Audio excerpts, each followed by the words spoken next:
Telangana recognised schools management association అధ్యక్షులు గౌరవనీయులు కందాల పాపిరెడ్డి గారు, పెద్ద సత్యనారాయణ గారు, వేదిక అలంకరించిన శాసనసభ్యులు గౌరవనీయులు పప్పుల ఈశ్వర్ గారు, మోదేన్ గారు, శాసన మండలి సభ్యులు శ్రీ నాగరాజు లక్ష్మణరావు గారు, పెద్దలు గౌరవనీయులు మాజీ మంత్రివర్యులు శ్రీ నాయక నరసింహారెడ్డి గారు, కెప్టెన్ లక్ష్మీకాంతరావు గారు, తెలంగాణ లెక్చరర్స్ ఫోరం అధ్యక్షులు గౌరవనీయులు వెంకటస్వామి గారు, వేదికను అలంకరించిన ఇతర మిత్రులు, తెలంగాణ నలుమూలల నుంచి ఇచ్చేసినటువంటి అసోసియేషన్లో భాగస్వామ్యం ఉన్నటువంటి స్కూల్ మేనేజ్మెంట్ నాయకులకు, పాత్రికేయ మిత్రులకు అందరికీ తెలంగాణ ఉద్యమ బంధాలు.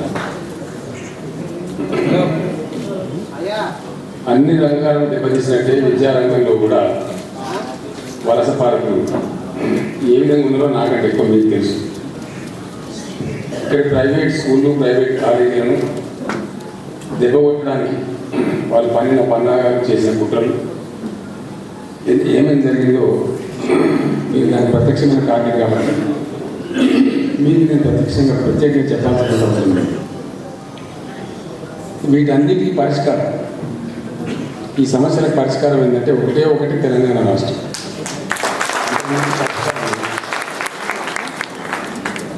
మీరు చెప్పిన డిమాండ్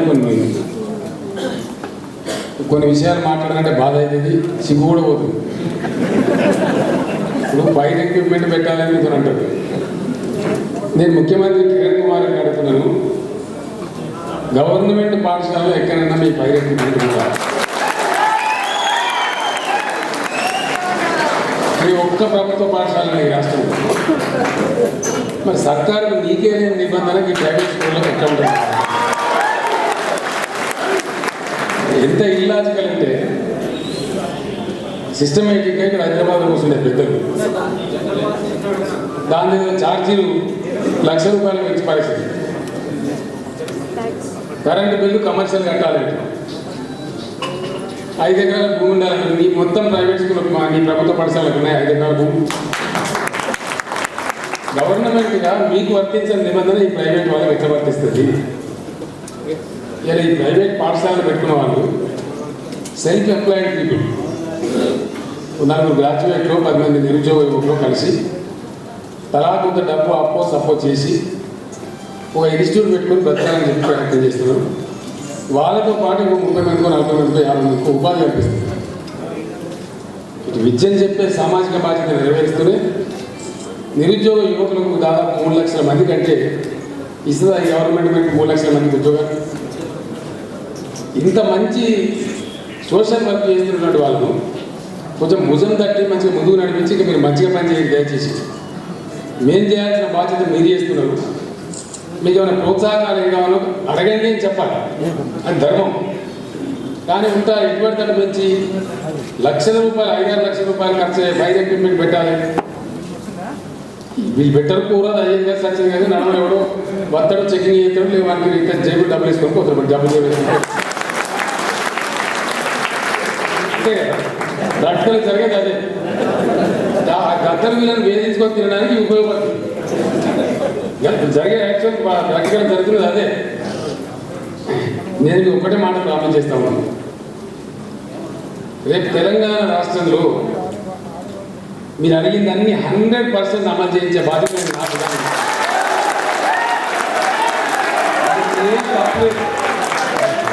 ఒక్కటి కూడా తప్పలేదు మీరు అడిగిన దాంట్లో. ఒక్క అంశాన్ని మాత్రం నేను ఇప్పుడే స్టేట్ అక్రాస్ ప్రారంభం చేయలేదు.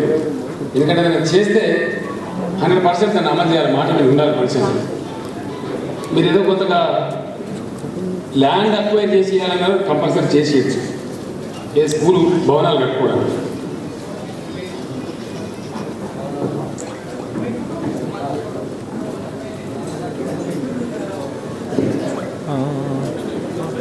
ఆర్థికపరమైన విషయాలు ఉన్నాయి దీంట్లో. మీరు పెట్టే ప్రతిపాదనలలో ఇవి ఎంతవరకు సాధ్యమవుతాయో నాకు సంపూర్ణమైన అవగాహన లేదు. నేను ఏం చెప్పినా కూడా అవగాహన లేకుండా జనరల్ నేను చెప్పాను. అది తప్పు కూడా అవుతుంది, బాధ్యతతో చెప్పాలి. ఎప్పుడు చెప్పినా కూడా మీకు ప్రోత్సాహకాలు ఇచ్చే దిశగా మీకు ముందు పెట్టి విన్నది నా దగ్గర పెట్టుకుంటే పైకి తప్పకుండా మాట్లాడతా. ఎకానమిస్ట్తో కూడా మాట్లాడతారు. మన దగ్గర రిటైర్డ్ ఐఏఎస్ అధికారులు అడ్మినిస్ట్రేషన్లో పనిచేసిన వాళ్ళు. దీని పాసిబిలిటీ ఏంటి, దీని బడ్డన్ ఎంత పడుతుంది, ఈ ఆర్థిక విషయాలు గవర్నమెంట్ మీద అది ఎట్లా సాధ్యమవుతుంది అనేది ఒకసారి ఆలోచించి చెప్తే మంచిగా ఉంటుంది. నెక్స్ట్ మీటింగ్ మళ్ళీ జరిగినప్పుడు అప్పటి వరకు నేను నాలెడ్జ్ తెచ్చుకొని తప్పకుండా సమావేశంలో చెప్తాను. కానీ ఈ ఫైర్ బాధలు కానీ ఇక 100% పెంచి ₹1,00,000 కట్టమనేది కానీ అసలు టోకెన్గా పెట్టాలి.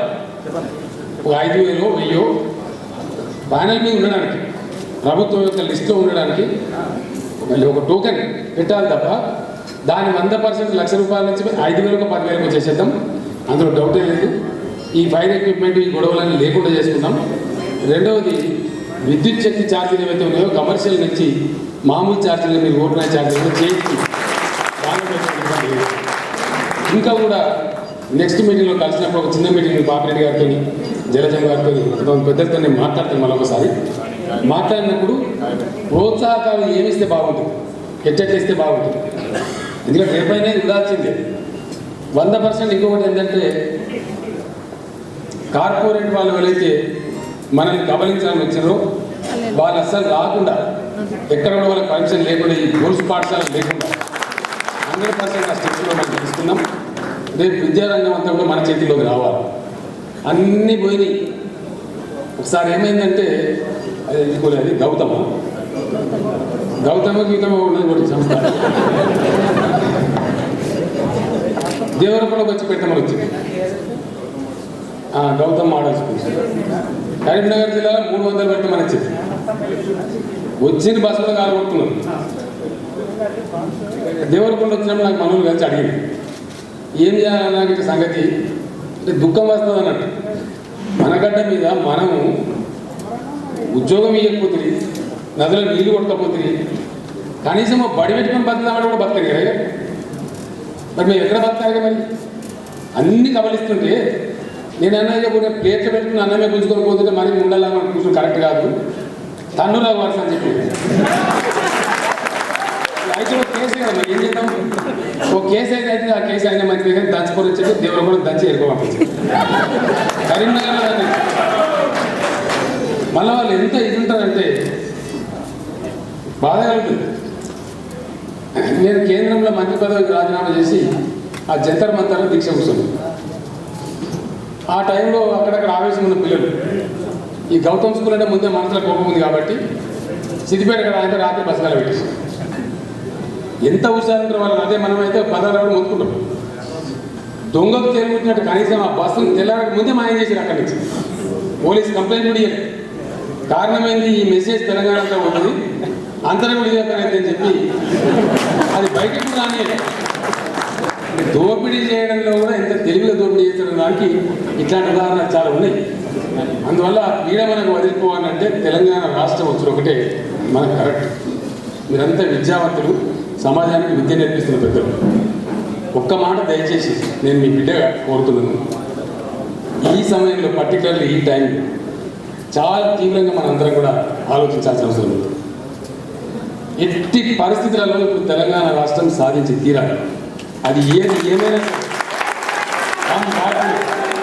You must achieve the goal. ఒక్క విషయం దయచేసి ఆలోచించేయాలి.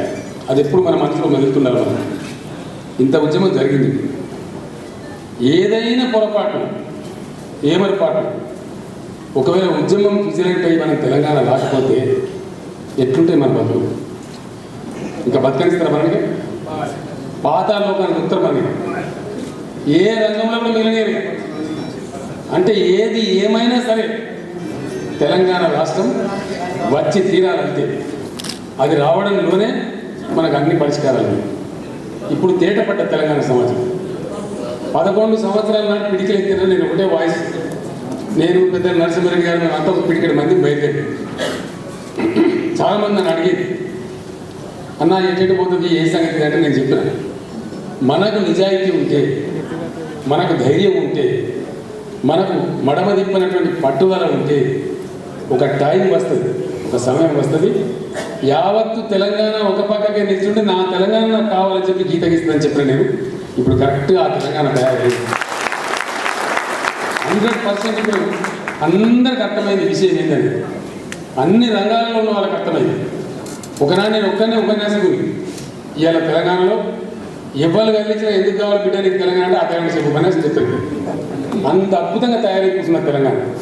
కాబట్టి ఈ సందర్భంలో మనం మీతో ఇంకో మాట మనం చేయదలుచుకుని దయచేసి మనం ఏం చేస్తున్నాం అంటే సందర్భం ఏదైనా ఒకటిగా ఉండాలి. అది ముఖ్యం, చాలా ముఖ్యం. దయచేసి కొన్ని సందర్భాలలో అసలు ఆరోపిస్తారు అంటే మనిషికి దిగిపోతున్నాం మనం, అక్కడ కూడా దెబ్బతింటున్నాం. అన్ని రకాలుగా ఉండాలి, ఒకటే వ్యూహంతో పోవద్దు, జిముఖ వ్యూహంతో ఉండాలి, పదునైనటువంటి వ్యూహాలు ఉండాలి. సందర్భం ఏదైనా ఒకటిగా ఉండాలి తెలంగాణ. అది ఉద్యమ సందర్భం, ఉద్యమంలో అందరం ఐక్యంగా దుంకాలి. పోరాట సందర్భం, అందరం పోరాట విషయంలో ఐకమత్యంగా ఉండాలి. ఎక్కడైనా మనలో సమస్య వస్తే ఫైట్ చేయాలంటే అందరం ఒకటికే పోరాడాలి. రేపు రాజకీయ సందర్భం, దయచేసి అందరం ఒకటిగా ఉండాలి. సందర్భం ఏదైనా సరే ఒకటిగా లేకపోతే దెబ్బతింటాం. కొన్ని సందర్భాలు ఎట్లుంటాయంటే ఖమ్మం జిల్లా నుంచి ఒక డెలిగేషన్ వచ్చింది నా దగ్గర. వాళ్ళు ఎవరైతే చిన్న గ్రానైట్ పరిశ్రమ పెట్టుకునేవాళ్ళు, పెద్ద పెద్ద వాళ్ళేమో పెద్ద రాళ్ళు తీసుకొని పోతారు, అక్కడ వెళ్ళిన చిన్న రాళ్ళు వాళ్ళు తీసుకుపోరు. అది కూడా మంచి క్వాలిటీ గ్రానైట్. ఈ చిన్న సంస్థలలో ఏం చేస్తారంటే గ్యాస్ కటింగ్ యూనిట్స్ పెట్టుకొని అక్కడ ఆ చిన్న చిన్న రాళ్ళు ఆ మైన్ ఓనర్కు ఎంతో కొంత డబ్బులు ఇచ్చి ఆ చిన్న రాళ్ళు తెచ్చుకొని గ్యాస్ కటింగ్ తెచ్చి పాపం వాళ్ళు ఈ టైల్స్ చేసి అమ్ముకుంటారు. అట్లాంటి ఖమ్మంలో ఒక 300 దాకా దాదాపు పరిశ్రమల్ని 40-50 వేల మంది ఉపాధి దొరుకుతుంది. దాంట్లో పోయిన టర్మ్లో గవర్నమెంట్ 100% ట్యాక్స్ పెంచింది వాళ్ళు. సార్ వేరే ప్రభుత్వం కాదు సరే మీరే ఫైట్ చేయాలి సార్ మా ఇష్యూ అని వస్తే, సరే నేను టేకప్ చేసినా ఫైట్ చేసినా వాళ్ళకి 1% కూడా ట్యాక్స్ పెంచనీయలేదు. చిన్న పరిశ్రమ ఉపాధి సక్సెస్ అయింది. దాని తర్వాత కొద్ది రోజుల తర్వాత వాళ్ళు స్వీట్ బాక్స్ తీసుకున్న వాళ్ళకి వచ్చింది థ్యాంక్స్ చెప్పడానికి. వచ్చి కలిసి నేను అడిగింది, వాళ్ళని కూర్చోబెట్టి మంచిగా మాట్లాడిన తర్వాత, అన్న మరి ఇదంతా మంచిగానే జరిగింది కానీ సంతోషం, మీకు ట్యాక్స్ పడలేదు, మీరు మంచిగా ఉన్నారు, మీ పరిశ్రమలు మంచిగా ఉంటాయి, సంతోషం. కానీ పోయిన ఎలక్షన్లో ఓటేసి నేను అంటే సిపిఎంకి వేసినాం సార్ అని. నేనన్నా మరి కత్తి వానికి ఇచ్చేస్తే యుద్ధం నన్ను చేయడం ఇది ఎంత సాధ్యమవుతుంది? మిస్ మ్యాచింగ్ లేదండి. పర్ఫార్మెన్స్ కన్నా శక్తి ఎంత రావని అంత వస్తుంది. నువ్వు కత్తి వన్ చేతిలో పెట్టి యుద్ధం ఇంకోని చేయమంటే ఇది ఏ విధంగా ఇల్లాజికల్ కదా. లాజిక్ అయితే చెప్పండి అంటే కరెక్టే సార్, మాకు ఇప్పుడు అర్థమవుతుంది. అందుకే నేను మీతో ప్రార్థించేది ఏంటంటే సందర్భం ఏదైనా ఐకమత్యం ప్రదర్శిస్తేనే మనకు ఫలితాలు వస్తాయి. మనం అనుకున్న ఫలితాలు రాగలరు. గాడులకు గడ్డేసి ఆవులకు పాలు పెడితే పాలు రావు. ఆవుకు గడ్డెత్తేనే ఆవు పాలు, గాడికి గడ్డేసి ఆవు పాలు పెడితే అయాడికి.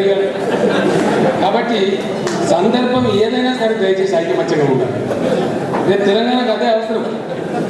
ఇలా తెలంగాణ కావచ్చు, ఎవరినో గెలిపిస్తే మనం రాజీనామా ఏదైనా దండం పెడతాను కాబట్టి వాడు చేయలేడు.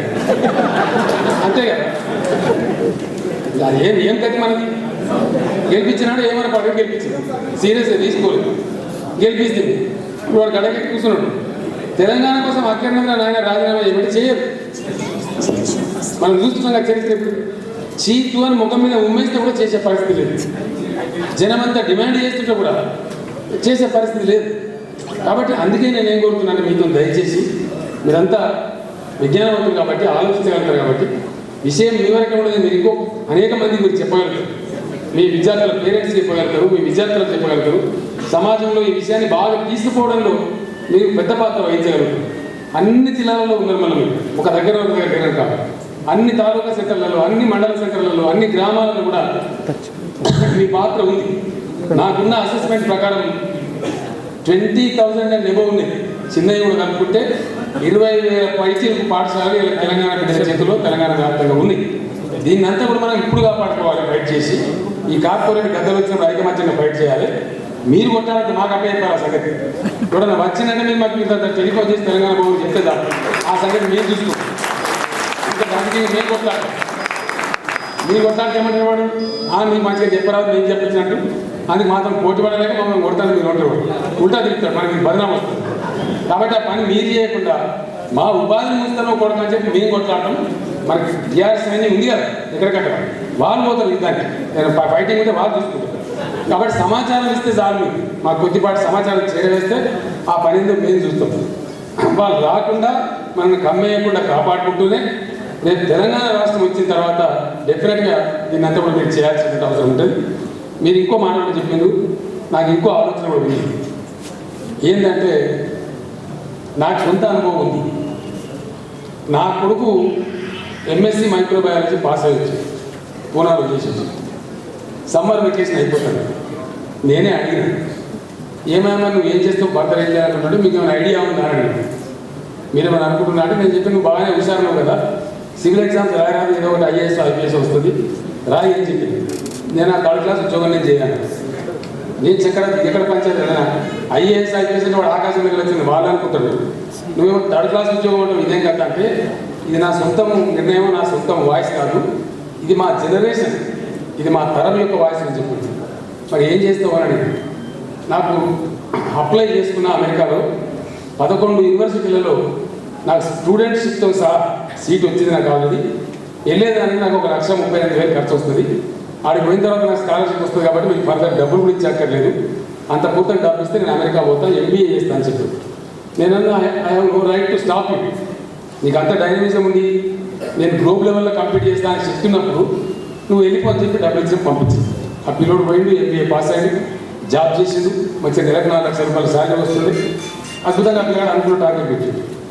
నేను తర్వాత ఆలోచన పడి మిత్రులను పిలుచుకుంటున్నాను, కొంతమంది మిత్రులను పిలుచుకొని నేను అడిగిన, చంద్రశేఖరరావు కొడుకు అమెరికా పోయి అక్కడ పోటీ పడటానికి ధైర్యం ఎక్కడి నుంచి వచ్చింది? అదే చంద్రశేఖరరావు ఊళ్ళో ఉన్న ఒక బీసీ రాజయ్య కొడుకు, ఒక దళిత మల్లయ్య కొడుకు ఎందుకు ఆ ధైర్యం వస్తలేదు? What is the reason? ఆ పిల్లోడేమో నాతో this is our generations voice అని. మరి జనరేషన్లో ఆ బీసీ రాజయ్య కొడుకు ఉన్నాడు కదా, ఆ దళిత మల్లయ్య కూడా ఉన్నాడు కదా, మరి ఎందుకు వాళ్ళకి ధైర్యం వస్తలేదు? రీజన్ ఏంటి? రీజన్ ఏంటంటే చంద్రశేఖరరావు మంచిగా పొద్దున్న లేచి ఆ పిల్లగాని మంచి కాన్వెంట్ స్కూల్లో చదివించు, ఏ గ్రామర్ స్కూల్లో స్టాండర్డ్ స్కూల్లో మంచిగా మిడిల్ పవర్ స్కూల్లో చదివించు, కాలేజీలో మంచి చదువు చెప్పించండి, శక్తి నిండింది పిల్లగాని లోపల. కాబట్టి నేను పోయి గ్లోబల్ కాంపిటీషన్ పోగలుగుతానికి ధైర్యం వచ్చింది. అంటే అతని లోపల శక్తి నింపబడ్డాడు. ఈరోజు మీరు ఇంగ్లీష్ మీడియం పెట్టుకోవడానికి అనుమతించాలన్నారు. నేను ఒకసారి మీతో కూడా వర్క్షాప్ పెట్టే ఆలోచనలో ఉన్నాను. మీ స్కూళ్ళల్లో కూడా కంప్లీట్గా సిబిఎస్ఈ స్టాండర్డ్ సిలబస్ పెట్టి మీ ఉపాధ్యాయులకు అవసరం అనుకుంటే మీకు కొంత ఓరియంటేషన్ ఇచ్చి కొంత ట్రైనింగ్ క్లాసులు పెట్టుకొని ఏ పద్ధతిలో తీసుకుపోవాలనే దానికి ఆ స్టైల్ ఎంతో కొంత మార్చాలి మీరు కూడా దయచేసి. ఎందుకంటే today's and tomorrow's competition is going to be global. మనం అవునన్నా కాదన్నా వద్దన్నా లేదనేది సత్యం. రేపటి పోటీ ప్రపంచ పోటీ. మన పిల్లలు కూడా ధీటైనటువంటి ప్రపంచంతో పోటీ తట్టుకునేటువంటి పిల్లలు తయారైతేనే, అటువంటి పిల్లలు మనం తయారు చేస్తేనే గొప్ప తెలంగాణ మనం తయారు చేసుకోగలుగుతాం. తెలంగాణ మీద మనకు విజన్ ఉండాలంటే, దృష్టి ఉండాలంటే ముందు తరాలు మనం ఉంటాం కదా, మన తర్వాత రిప్లేస్మెంట్ ఇస్తూనే ఉంటుంది. వారికి వచ్చేటోళ్ళే రేపు ఎమ్మెల్యేలు, ఎంపీలు, నాయకులు, దేశాన్ని రాష్ట్రాన్ని నడిపించేదే వాళ్ళు. మరి వాళ్ళ లోపల గట్టి ఆ శక్తి, గ్లోబల్ కాంపిటీషన్ సరిపడే శక్తి వాళ్ళ లోపల నిండాలంటే మీరు కూడా కొంత సిలబస్ మార్చి, కొంత ఇంగ్లీష్ మీడియం పెట్టి, ఓరియంటేషన్ మార్చి ఉత్తమమైనటువంటి విద్య ఇవ్వగలుగుతామైనటువంటి స్థాయికి తీసుకెళ్తేనే రేపు మంచి పిల్లలు మనం తయారు చేసుకోగలుగుతాం. ఇక ప్రభుత్వ రంగంలో దాన్ని చేయాలని అనుకుంటున్నారు. ఇక్కడ కూడా చేయడానికి ఏం చేయాలి, దానికి ప్రభుత్వం నుంచి మీకు ఏం వెసులుబాటు కావాలి అనేది మనం ఒకసారి విచారించుకుంటే రేపు తెలంగాణ రాష్ట్రంలో అది అమలు చేసుకోవడానికి కూడా మనకు అవకాశం ఏర్పడుతుంది.